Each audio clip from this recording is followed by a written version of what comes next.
He was stunned by the scene before him. His autistic daughter was actually speaking in a low voice to a peacock. He gently probed.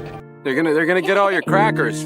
Instead of falling silent as usual, his daughter looked up and gave him a smile as bright as sunshine. In that moment, a bold idea took root in his heart. He would buy a derelict zoo and give his daughter a childhood filled with love and wonder. When Benjamin told his brother about the plan, his brother thought he was insane. The zoo was already bankrupt, covered an area equivalent to 18 football fields, and housed over 50 species of animals. To make matters worse, the house and the zoo had to be purchased together. This meant he had to use his limited savings to take on the entire zoo, and all its staff, struggling even to cover the first month's operating costs. But Benjamin stood by his decision. He calculated that if they could reopen just in time for the summer tourist season, 5 months away, they had a chance to turn a profit. However, his son Dylan was vehemently opposed. Moving to the countryside meant leaving behind his friends and the city life he knew. In contrast, "This is what you want.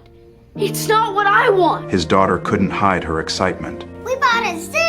Despite the opposition, Benjamin's resolve only grew stronger. He would rather gamble on an uncertain future than let his family remain steeped in sorrow. 6 months earlier, Benjamin had been a famous adventure show host, but his wife's sudden passing changed everything. He became a full-time father, tending to his children's fragile emotions. His daughter had almost stopped speaking. Dylan channeled his grief into rebellion, becoming a problem student at school and eventually getting expelled. The principal warned that Dylan's psychological state was more concerning than the expulsion itself. Benjamin knew things had to change. They drove to the countryside where a quiet house came into view. Bathed in sunlight, it seemed like the ideal place to heal their hearts. But the real estate agent explained the house had to be bought together with the zoo. Benjamin was ready to walk away when he suddenly realized his daughter was missing. He found her, happily playing with the peacock. Seeing the light in her eyes, he suddenly understood. Some things are more precious than money. Dylan still didn't want to leave the city, so full of memories of his mother. But Benjamin believed his son would eventually be won over by their new life. On moving day, Benjamin found an old sweatshirt of his wife's tucked deep in the wardrobe. He gently packed it into a box, as if inviting her along on this new journey.